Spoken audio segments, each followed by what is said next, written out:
Chiranjeevi politics వదిలేసిండు కదా, నాగబాబు గారు ఆయన పని చేసుకుంటాను కదా, వాళ్ళ పేర్లు నీకు ఎందుకు రోజు ఇక్కడ సందర్భం కాదు కదా, వాళ్ళ లాక్కొత్తావు మళ్ళీ ఏ పదం అది వీకి వీకి మగడు నాకే అసహ్యంగా ఉందన్న చెప్పాలంటే.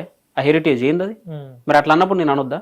తమ్ముడు, ఆంధ్రాలో జనసేన పార్టీకి కళ్యాణ్ దిలీప్ శుంకర, రాజేష్ మహాసేన ఇద్దరు చాలా సపోర్టెడ్గా మాట్లాడారు జనసేన పార్టీ అధినేతకి. మరి ఒకానొక దశలో ఇద్దరు, రాజేష్ మహాసేన అవ్వచ్చు, కళ్యాణ్ దిలీప్ శుంకర ఇద్దరు వైసీపీకి ఫేవర్గా మాట్లాడారు. ఎప్పుడు? ఎలక్షన్ టైంలో. అంటే ఈ 5 ఏళ్ల పీరియడ్లో వైసీపీ మీద ఇష్టం వచ్చినట్టు మాట్లాడి, అంటే తీవ్ర స్థాయిలో ధ్వజమెత్తినటువంటి ఈ ఇద్దరు ఎలక్షన్కి ఇంకొక 4 రోజుల ముందనంగా కంపల్సరీగా మళ్ళీ వైఎస్ఆర్సీపీ అధికారంలోకి వస్తుంది, వైఎస్ జగనే ముఖ్యమంత్రి అవుతాడని చెప్పి వీళ్ళిద్దరూ మళ్ళీ మాట్లాడారు. అంటే దీని మీద నీ కామెంట్ ఏంటి? అసలు వాళ్ళు ఎందుకు అలా మాట్లాడాల్సి వచ్చింది? కళ్యాణ్ దిలీప్ మాట్లాడింది అయితే ప్రస్తుత కూటమి తీసుకున్న నిర్ణయం 21 సీట్లకు కళ్యాణ్ గారు ఆగిపోవడం, తర్వాత జగన్ రెడ్డి ఇచ్చిన సంక్షేమ పథకాలే జనాల్లోకి గట్టిగా వెళ్ళినట్టు కనపడతా ఉన్నాయి. ఆ 10,000 మీద డిపెండ్ అయ్యే జనాలు ఎక్కువ కనపడతా ఉన్నారు ప్రస్తుతం. కాబట్టి ఆ 10,000 లబ్ధి పొందిన వాళ్ళంతా ఓట్లు వేస్తే ఆబ్వియస్లీ జగన్ రెడ్డికి ఎడ్జ్ కనపడతా ఉంది. ఇప్పుడు ఇంటింటికి 10,000 పంపించిండన్న, పంపించినప్పుడు ఆ 10,000 తీసుకున్న ప్రతి ఫ్యామిలీ ఓటేస్తే ఆబ్వియస్లీ ఎడ్జ్ ఎవరికి ఉంది? జగన్ రెడ్డికి ఉంది అని చెప్పి ఆయన జనరలైజ్డ్గా చెప్పిండు. అసలు నాకు తెలిసి అయితే దీంట్లో పాలిటిక్స్ ఏం లేదు. ఆయన వాస్తవం చెప్పాలంటే ఆయన మీద నా ఒపీనియన్, నా పర్సనల్ చెప్తానన్న, మళ్ళీ దీన్ని కాంట్రవర్సీ, వేరే పాలిటిక్స్, వేరే రాజకీయం, జెండాలు దేనికి సంబంధం లేదు, నాకు అనిపించింది మాత్రం చెప్తాను. ఆయన మీద అట్లా మాట్లాడిన జస్ట్ న్యూట్రల్ పర్సన్ లాగా మాట్లాడింది. ఎందుకంటే ఆయన ఇప్పుడు అఫీషియల్ కాదు. ఇప్పుడు ఆయన ఇంతకు ముందు 2019కి ముందో 15కి ముందో 19కి ముందు ఆయన అఫీషియల్ స్పోక్స్ పర్సన్. అప్పుడు ఆ పొజిషన్లో ఉండి జగన్కి ఎడ్జ్ ఉందంటే అది పొరపాటు, అది తప్పు. ఆయన 2019 తర్వాత అసలు జనసేన పార్టీకి ఆయనకు సంబంధం లేదు. యాజ్ ఎ ఫ్యాన్, నా లాగానో మీలాగానో ఇంకొకరి లాగానో యాజ్ ఎ ఫ్యాన్గా వీడియోలు చేసుకుంటా ఉన్నారు. ఆయనకు అనిపించింది ఆ టైంలో 21 సీట్లు అనేసరికి కొంచెం డిసప్పాయింట్ అయ్యి, ఆ డిసప్పాయింట్మెంట్లో వచ్చిన మాటలే అవి తప్పితే ఆయన సపోర్ట్ చేయలే. అసలు జగన్ రెడ్డికి కళ్యాణ్ దిలీప్ శుంకర్ సపోర్ట్ చేయలేదు. కానీ జనసేన వాళ్ళే కళ్యాణ్ దిలీప్ శుంకర్ అని ట్రోల్ చేశారుగా, వైసీపీ ప్యాకేజ్ స్టార్ అని, అమ్ముడుపోయాడని చెప్పి కొంతమంది మరి అట్లాగా జనసేన వాళ్లే ఆయన ట్రోల్ చేశారని చెప్పి ఆయన పూర్తిగా జనసేన పార్టీకి వైదొలిగారు. అంటే అప్పుడు దాకా ఆ స్థాయిలో జనసేన పార్టీకి ఒక విధంగా సోషల్ మీడియా ద్వారా ఉత్తేజితమైనటువంటి ప్రసంగాలు చేయడంలో కళ్యాణ్ దిలీప్ శుంకర్ నెంబర్ 1 ప్లేస్ లో ఉన్నాడు. అవునా కాదు?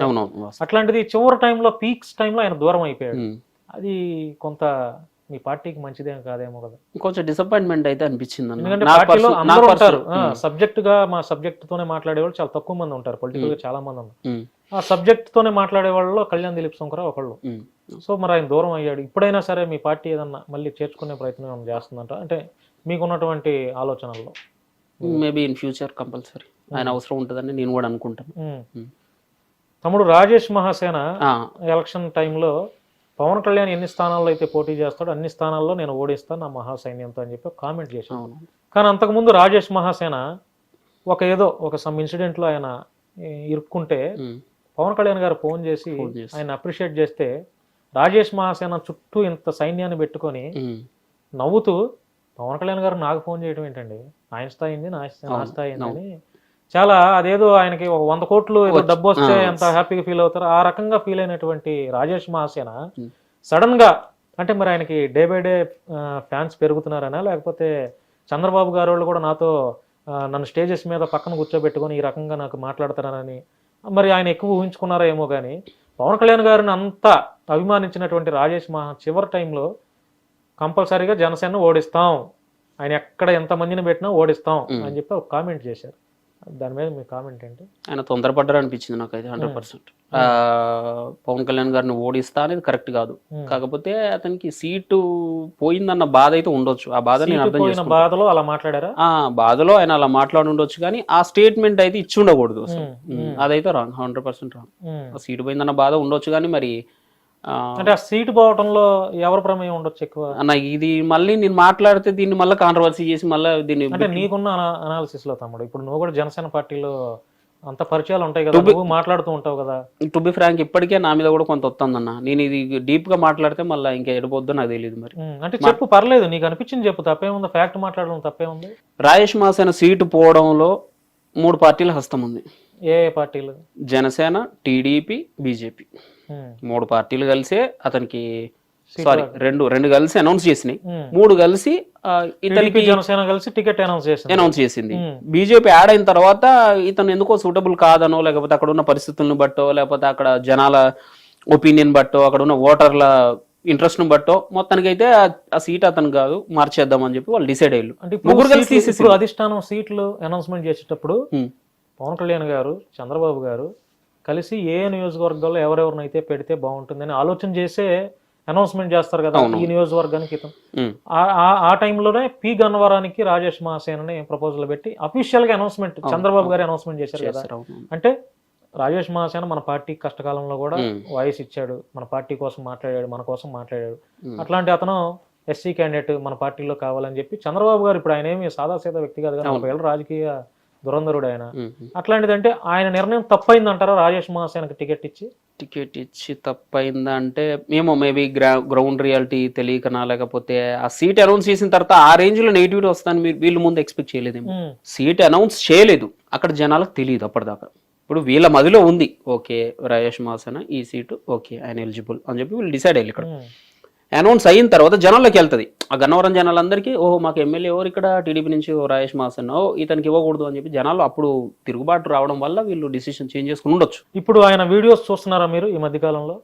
అంటే ఎక్కువగా రాజేష్ మహాసేన ఇంతకుముందు జై తెలుగుదేశం, జై జనసేన, జై చంద్రబాబు, జై పవన్ కళ్యాణ్, జై లోకేష్ అనే రాజేష్ మహాసేన ఈ మధ్య కాలం నుంచి కొంతకాలం నుంచి ఆయనకి ఎప్పుడైతే సీటు పోయిందో అప్పటి నుంచి, అంటే ఆయన స్టేట్మెంట్ ఏదైతే పవన్ కళ్యాణ్ ఓడిస్తా అని చెప్పి స్టేట్మెంట్ ఏదైతే పాస్ చేశారో ఆ నెక్స్ట్ డే నుంచో ఆయన వీడియోస్లో జై చంద్రబాబు, జై లోకేష్, జై తెలుగుదేశం, జై మహాసేన అని మాత్రమే అంటున్నాడు.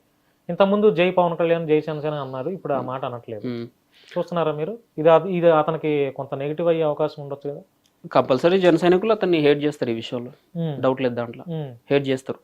కానీ మేబీ అతని ఒపీనియన్ నేను ఇప్పుడు అతనికి టీడీపీ కావాలనుకుంటున్నాడు, జనసేన దూరం చేసుకోవాలనుకుంటున్నాడు. అదే అతను అక్కడ మీరు చెప్పినట్టుగా జై పవన్ కళ్యాణ్, జై టీడీపీ, జై జనసేన, జై లోకేష్ అన్నోడు ఈరోజు జై టీడీపీ, జై లోకేష్, జై చంద్రబాబు నాయుడు అక్కడ వరకే ఆగిపోతాడంటే అతన్ని దూరం పెట్టుకున్నాను. మనకు వచ్చిన నష్టం. రాజేష్ మహాసేనతో ఎప్పుడైనా మాట్లాడారా మీరు? ఆయనతో లేదన్నా. ఎప్పుడైనా కలిసారా? ఏది లేదు, జస్ట్ కాకపోతే ఫోన్ లో ఎప్పుడైనా మాట్లాడారా? లేదు అసలు ఆయనతో నేను ఎప్పుడు మాట్లాడలేదు. కాకపోతే ఆయన వీడియోస్ నేను చూస్తాను, నా గురించి ఏదన్నా కాంట్రవర్సీ వచ్చినప్పుడు 1-2 సార్లు ఆయన అంటే ఈ బోర్గడ్ విషయంలో కొంచెం ఆయన నాకు వాయిస్ రైజ్ చేశారు, నిలబడ్డారు. ఇప్పుడు 2 days బ్యాక్ మీరు ఒక వీడియో చేశారు, ఆ వీడియోని రాజేష్ మహాసేన అతని ఛానల్లో పెట్టుకొని ఈ తమ్ముడు నన్ను తిట్టాడా పొగిడాడా మీరే కామెంట్ రూపంలో తెలియజేయండి అని చెప్పాడు. అంటే నువ్వు మాట్లాడింది అతనికి అర్థం కాలేదనా, లేకపోతే ప్రజలకు చూపించాలనా, లేకపోతే ఏంటి అసలు ఆ వీడియోలో సారాంశం ఏంటి? ఏమో నాకే అర్థం కాలేదు అసలు అతను ఎందుకు పెట్టిండు, తమ్ముడేలు ఎందుకు నాకు కూడా. అసలు నువ్వే ఉద్దేశంతో మాట్లాడావు? నేనే ఉద్దేశం నాకు అనిపించిందే మాట్లాడినా. అంటే తిట్టినట్ట పొగిడినట్ట రాజేష్ మహాసేన? ఆయన ఎలా అనుకుంటే అలా. ఆయన తిట్టానని కూడా తిట్టినట్టే, లేదు పొగిడాడని కూడా పొగిడినట్టే, ఫ్యాక్టరీ మాట్లాడినా అనిపించింది నాకైతే అందులో. అంటే వాస్తవానికి నువ్వు ఎట్లా మాట్లాడావు? తిట్టావా పొగిడావా? అంటే నువ్వు ఉన్నదే ఉన్నట్టు మాట్లాడినన్నా, అందులో తిట్టడం పొగడడం అసలు ఏం లేదు నాకు తెలిసి. టాపిక్ అసలు జరిగింది ఏంది, ఆయన ఎందుకు ఆ డెసిషన్ తీసుకున్నారనేది నాకు అనిపించింది, అక్కడ మాట్లాడినంతే. అది నువ్వు ఇప్పుడు మాట్లాడాల్సిన అవసరం ఏముంది? అంటే ఈ సందర్భంలో అతన్ని టీడీపీ ఆఫీసులో కూర్చోబెట్టారు కదా, ఇప్పుడు జనసేనని ఏందైనా ఓడిస్తా అన్నాడు. మరి అలాంటి పర్సన్ ని టీడీపీ వాళ్ళు దగ్గర చేర్చుకొని కూర్చోబెట్టిళ్ళు అనేది నాకు అనిపించింది. ఎట్ ఏ టైం మరి జగన్కి ఎడ్జ్ ఉందన్న కళ్యాణ్ దిలీప్ సుంకర్ని ఈరోజు మనం ఏంటది కోవట్ అనే ముద్రని ఎత్తాను. కొంచెం ఆలోచించి మాట్లాడదాం అనేది మా జన సైనికులు చెప్పడం ట్రై చేస్తాను. అంటే రాజేష్ మహాసేనని రాష్ట్ర అధికార ప్రతినిధి పోస్ట్ నుంచి కూడా పీకేయాలి, అదే మీ ఉద్దేశం? అస్సలు నేను అట్లా అనలే కదన్నా. అంటే ఇప్పుడు కూర్చోబెట్టారంటే అదే కదా టీడీపీ వాళ్ళకి ఇష్టమైంది. టీడీపీకి మెచ్యూరిటీ ఉందనుకోవచ్చు, లేదా 20 సీట్లే కదా, వాళ్ళకి 130 సీట్లు ఉంది అన్న. 130 సీట్లు మేము త్యాగం చేస్తే వచ్చినాయి అన్న, 130 మేము కూడా పోటీ చేస్తే మాకు కూడా వస్తాయి కదన్నా. మేము త్యాగం చేసి తగ్గి 21కి మేము ఆగిపోయినాం. మిగతా ఇప్పుడు ఈ రిమైనింగ్ మిగతా సీట్లు అన్నీ ఉన్నాయి కదా, అక్కడ జనసేన ఓట్లు ట్రాన్స్ఫర్ అయినాయి కాబట్టి 130 కాబట్టి 140 వస్తాయి. ఈ 20 కూడా మేము వదిలేసి ఉంటే ఆ 174 వచ్చేటి మాకు, లేకపోతే మొత్తం పొత్తులు. ఇప్పుడు రాజేష్ మహాసేన రాష్ట్ర అధికార ప్రతినిధిగా ఉన్నారు. రీసెంట్ గా మంగళగిరి స్టేట్ ఆఫీస్ లో వెళ్ళి కూడా ఆయన ప్రెస్ మీట్లు అన్ని మాట్లాడుతున్నారు. వాళ్ళకి లేని ఇది మీకెందుకు? అంటే ఇప్పుడు నా మనసులో అనిపించింది, నేను అతను బాయ్కాట్ చేస్తే రాజేష్ మహాసేన వాళ్ళ పార్టీ అధినాయకుడు లేకపోతే వాళ్ళ పార్టీ రాష్ట్ర అధ్యక్షుడు వాళ్ళు చేస్తారు కదా, మీకెందుకు? అంటే గుడ్డగాల్చి ఇలా ముఖం మీద వదిలేస్తున్నా అంటే నా ఒపీనియన్ చెప్పకూడదన్న, నా ఒపీనియన్ నాకు అనిపించింది. పవన్ కళ్యాణ్ ఓడిస్తా అన్నాడు కాబట్టి రాజేష్ మహాసేన కూడా అడ్రస్ లేకుండా చేయాలనేది మీ యొక్క స్టేట్మెంట్స్ అనమాట. కాదు, అలా కాదు. ఇప్పుడు అట్లా ఆ స్టేట్మెంట్ ఇచ్చిన తర్వాత కూడా రాజేష్ మహాసేనని టీడీపీ దూరం పెట్టలేదు. అంటే టీడీపీ ఆవేశంలో మాట్లాడిండు రాజేష్ మహాసేన ఆ టైంలో, సీటు పోయిందన్న బాధలో మాట్లాడిండు, ఆవేదనలో ఉన్నాడు అని అర్థం చేసుకుని వాళ్ళు హక్కుని చేర్చుకున్నారు. మరి కళ్యాణ్ దిలీప్ సుంకర ఆయన ఏ పాపం చేసిండు? ఆయన జస్ట్ ఎడ్జ్ ఉందని మాత్రమే చెప్పిండు, అంతకుమించి ఆయన ఏం మాట్లాడాల. ఆయన కళ్యాణ్ గారిని ఒక మాట అనలేదు, మా అధినేతను ఒక మాట అనలేదు, సిబిఎన్ ఒక మాట అనలేదు, ఎవరిని కామెంట్ చేయాల. జస్ట్ ఈ పరిస్థితులు 21 సీట్లు లేకపోతే అమ్మఒడి ఆ 10,000 అకౌంట్లు ఇవి చూస్తూ ఉంటే ఆయన ఓడించడానికి దేవుడు రావాల్సి వస్తుందేమో, ఈ 10,000 తీసుకున్న వాళ్ళంతా ఓట్లు వేస్తాను సెంటెన్స్ వాడింది ఆయన, అంతే, అంతమించి ఆయన ఏమనలే. దానికి మా వాళ్ళు కొంతమంది జన సైనికులు పాపం తెలిసి తెలియకనా ఏదో పొరపాటులో మా వాళ్ళు ముసుగు ఒక కోవట్ అనే ముద్రను వేసారు. దాంట్లో వేరే వాళ్ళ హస్తం ఉంది, వేరే పార్టీ వాళ్ళు, వైసీపీ వాళ్ళు, టీడీపీ వాళ్ళు కూడా దీంట్లో ఇన్వాల్వ్ అయ్యి ఉంటారు నాకు తెలిసినంతవరకు, సైనికులే. మా పెద్దలని తప్పడు, మా పెద్దల దాకా అసలు నాకు తెలిసి ఈ విషయం పోలే పాపం. ఈయన కోవర్ట్ అయిన సంగతి మా కళ్యాణ్ గారికి కానీ, మా నాగబాబు గారికి, మా మెగా కుటుంబానికి కానీ అసలు ఇంత దూరం పోదండి, ఇది తీసుకెళ్ళట్లే వేరే లీడర్స్ ఎవరు. అంటే ఎవరైనా మధ్యలో అబ్జెక్షన్ పెడుతున్నారా, ఎవరైనా ఆపేస్తున్నారు, ఆగుతా ఉన్నారు, జస్ట్ కీప్ సైలెంట్ గా చూద్దాం అంతే. తమ్ముడు రాయపాటి అరుణ గారితో టచ్ ఉందా మీకు? ఎప్పుడైనా మాట్లాడారా? రెగ్యులర్ మాట్లాడుతాం. అంటే ఆవిడ కూడా మొన్న టికెట్ ఎక్స్పెక్ట్ చేసి ఉండొచ్చు కదా, రాలేదు టికెట్. అంటే అట్లాంటి వాళ్ళు పార్టీకి కష్టకాలంలో బాగా వర్క్ చేశారు, మంచి వాయిస్ ఇచ్చారు కదా. అవును, అలాంటి వాళ్ళు కూడా త్యాగం చేయాల్సి వచ్చిందా, లేకపోతే కావాలని ఇవ్వలేదా టికెట్స్ రాయపాటి అరుణ గారు లాంటి వాళ్ళు? త్యాగంలోనే పోయిందన్న, కావాలని అయితే అలా ఏం లేదు, త్యాగం అంతే. త్యాగమే అనుకుంటా. ఆవిడ 100% ట్రూ క్యాండిడేట్, చాలా కష్టపడిన పర్సన్ ఆవిడ. లాంటి వాళ్ళు ఎందుకు బయటకు వెళ్ళిపోయారు? ఆయన టికెట్ కంపల్సరీ నాకే రావాలి అనే ఆశ ఆయనకు ఉంది, ఆయన చాలా హోప్స్ పెట్టుకున్నారు, అప్పటి నుంచి ఆయన కష్టపడతా ఉన్నారు. కాదన్న, మరి ఎంతో డబ్బులు కూడా ఖర్చు పెట్టుండ్రు. అలాంటి వాళ్ళని మరి పరిస్థితి, రాష్ట్ర పరిస్థితి దానికంటే నీ టికెట్, నీ ఖర్చు, నీ డబ్బులు, నీ ఎమ్మెల్యే పదవి ఇదేది ఎక్కువ కాదు. ముందు రాష్ట్రం ఇబ్బందుల్లో ఉంది, దాన్ని కొద్దిగా సరిదిద్దిన తర్వాత నెక్స్ట్ టైంకి నీకు టికెట్ ఇస్తాం అని కళ్యాణ్ గారు చెప్తే అది ఆయనకు నచ్చకపోవచ్చు. దానివల్ల ఆయన అప్పుడు మీ అధినాయకుడు పవన్ కళ్యాణ్ గారు పోతిన మహేష్ని పిలిచి, మహేష్ నీకు ఇప్పుడు ఈ పదవి, నీకు టికెట్ కాదు, మన గవర్నమెంట్ వచ్చినాక మీకు మంచి నీ గుర్తింపు మేము ఇస్తాం, నువ్వు పడిన కష్టానికి మేము చేయాల్సిన న్యాయం చేస్తాం అని ఒక మాట చెప్పుంటే పోతిన మహేష్ పార్టీ విడిచి వెళ్ళేవాడా? చెప్పలేదని మీరు అనుకుంటున్నారా? చెప్పలేదేమో కాబట్టే కదా మరి పోతిన మహేష్. లేదన్న, ఆయన ఎలక్షన్ కి ముందు కళ్యాణ్ గారిని కలిసినట్టుగా ఉన్నారు, మేబీ ఆయన పార్టీని వదిలిపెట్టడానికంటే ముందు కలిసి. నేను చూసిన ఒక పోస్ట్ లో కళ్యాణ్ గారిని ఆయన కలిసిళ్ళు, నాదెండ్ల మనోహర్ గారిని కూడా ఆయన మీట్ అయ్యారు. కాబట్టి చెప్పే ఉంటారు విషయం, ఇది పరిస్థితి, ఇప్పుడు నీకు ఇవ్వలేము, కుదరట్లేదు, మరి నెక్స్ట్ టైం చూద్దాం అని చెప్పి ఉండొచ్చు. అది ఆయనకు నచ్చకపోయి ఉండొచ్చు, దానివల్ల ఆయన లెఫ్ట్ హ్యాండ్, ఇక దానికి మనం చేసేది ఏం లేదు. అంటే ఇప్పుడు రాజేష్ మహాసేన ఒకరు, కళ్యాణ్ దిలీప్ సుంకర, పోతిన మహేష్, వీళ్ళ ముగ్గురు పార్టీని అంటే దూరం చేసుకోవటం వల్ల వీళ్ళ ముగ్గురికి అరే కొంత మన అనవసరంగా మాట్లాడామే ఈ పార్టీ గురించి అని అనుకోని ఉంటారా? అంటే ఇప్పుడు అధికారంలోకి వచ్చింది కాబట్టి కంపల్సరీ మీరు ఆ ముగ్గురులో కళ్యాణ్ దిలీప్ గారిని ఎగ్జిట్ చేయండి. ఆయన పవన్ కళ్యాణ్ గారిని ఏమనలేదు, ఆయన ద్వేషించలేదు. ఇప్పుడు రాజేష్ మహాసేన పవన్ కళ్యాణ్ గారిని ఓడిస్తానని స్టేట్మెంట్ ఇచ్చిండు. ఈయన పోతిన వెంకట మహేష్ కూడా కళ్యాణ్ గారిని ఆయన పర్సనల్ ఇంకా ఘోరం, ఇంకా ఈయన ఓడిస్తా అంతవరకే. ఈయన నీ భార్యను తీసుకుంటరా అన్న, లెజినోని పట్టుకరా, నీ 4వ భార్యతో నువ్వు గృహప్రవేశం చేయి, ఇలాంటి క్వశ్చన్స్ అడిగింది నేను. ఎవరు? పోతిన వెంకట మహేష్. వీళ్ళు బాధపడి ఉంటారు. కళ్యాణ్ దిలీప్ గారు అయితే పవన్ కళ్యాణ్ గారిని ఏ రోజు ఒక మాట అనలా. ఆయన ఫ్యామిలీ విషయాలు కానీ, ఆయన పర్సనల్ విషయాలు కానీ వచ్చినప్పుడు అందరికంటే ఎక్కువ, మా అందరికంటే ఎక్కువ క్వశ్చన్ చేసింది కళ్యాణ్ దిలీప్ సుంకర. ఆయన ఏం ఫీల్ అవ్వరు, కళ్యాణ్ గారు గెలిచినందుకు ఆయన హ్యాపీగానే ఉంటారు. కాకపోతే ఆయన లెక్క తప్పింది. ఆయన అనుకున్నది ఏంది, ఈ అమ్మఒడి ఒకటి, తర్వాత 21 సీట్లు కాబట్టి జనాల్లోకి అది వెళ్ళకపోవచ్చు, ఇంపాక్ట్ ఈసారి ఎలక్షన్లో జగన్కి ఎడ్జ్ చూపెట్టొచ్చు అనే లెక్కలు ఆయన వేసుకున్నాడు. ఆ లెక్క తప్పింది, అంతేగాని పవన్ కళ్యాణ్ గారిని అనవసరంగా నేను అన్నానే అసలు, అంటే కదా అనవసరం అనే మాట రావడానికి, అసలు ఆయన అనలే, ఆయన ఏమనలే, జస్ట్ ఎడ్జ్ ఉంది అన్నారు. ఓహో నేను అనుకున్న తప్పు, ఓకే నేను ఎక్స్పెక్ట్ చేసింది రాంగ్ అనుకుని సైలెంట్గా ఉండి అంతే. తమ్ముడు, ఇప్పుడు మన 2 తెలుగు రాష్ట్రాల్లో ఉన్న మనుషులు అనే మనందరం ఒక్కొక్కరు ఒక్కొక్క అభిమాన నాయకుడినో లేకపోతే హీరోనో, మన అభిమాన నాయకుడిగా లేకపోతే మన ఫేవరెట్ హీరో అని చెప్పుకుంటాం. అసలు పవన్ కళ్యాణ్ గారిని నువ్వు అభిమానించడానికి కారణం ఏంటి? అసలు ఎక్కడో చోట తగులుతుంది కదా పవన్ కళ్యాణ్ గారిని అభిమానించడానికి.